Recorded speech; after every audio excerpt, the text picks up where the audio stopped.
ಬಣ್ಣಗಳ ಹಬ್ಬವಾದ ಹೋಳಿ ಭಾರತೀಯ ಸೇನಾ ಸಿಬ್ಬಂದಿಗಳ ಹೃದಯದಲ್ಲಿ ವಿಶೇಷ ಸ್ಥಾನವನ್ನ ಪಡೆದುಕೊಂಡಿದೆ.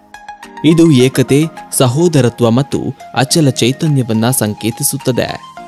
ತಮ್ಮ ಕುಟುಂಬಗಳಿಂದ ದೂರವಿರುವ ಸೈನಿಕರು ಈ ಹೋಳಿ ಹಬ್ಬವನ್ನು ತಮ್ಮ ರೆಜಿಮೆಂಟಲ್ ಸಹೋದರರೊಂದಿಗೆ ಆಚರಿಸುತ್ತಾರೆ. ಭಾರತೀಯ ಸೇನೆಯಲ್ಲಿ ಬಣ್ಣಗಳ ಹಬ್ಬವಾದ ಹೋಳಿಗೆ ವಿಶೇಷ ಮಹತ್ವವಿದೆ. ಭಾರತೀಯ ಸೇನೆಯು ಎಲ್ಲ ಹಬ್ಬಗಳನ್ನು ಆಚರಿಸುವುದರಲ್ಲಿ ಹೆಮ್ಮೆ ಪಡುತ್ತದೆ. ಅದರಲ್ಲೂ ಬಣ್ಣಗಳ ಹಬ್ಬವಾದ ಹೋಳಿ ಇನ್ನಷ್ಟು ವಿಶೇಷ. ಈ ಹಬ್ಬವು ತಮ್ಮ ಎದುರು ಬರುವ ಅಡೆತಡೆಗಳನ್ನು ನಿವಾರಿಸುತ್ತದೆ ಮತ್ತು ಸೈನ್ಯದ ಎಲ್ಲ ಶ್ರೇಣಿಗಳಲ್ಲಿ ಸಹೋದರತ್ವ ಭಾವನೆಯನ್ನ ತರುತ್ತದೆ ಎಂಬ ನಂಬಿಕೆ ಇದೆ.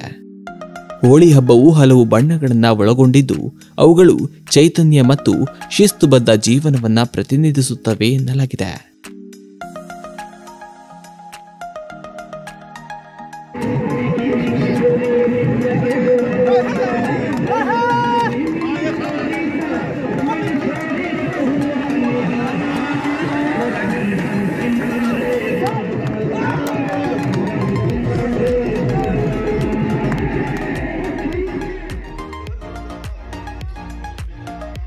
ಜಮ್ಮು ಕಾಶ್ಮೀರದ ಲೇಹ್ ಲಡಾಖ್ ಗಡಿಯಲ್ಲಿ ಪರಸ್ಪರ ಬಣ್ಣ ಆಡಿರುವ ಯೋಧರು ಹೋಳಿ ಹಬ್ಬದಲ್ಲಿ ಮಿಂದೆದ್ದಿದ್ದಾರೆ.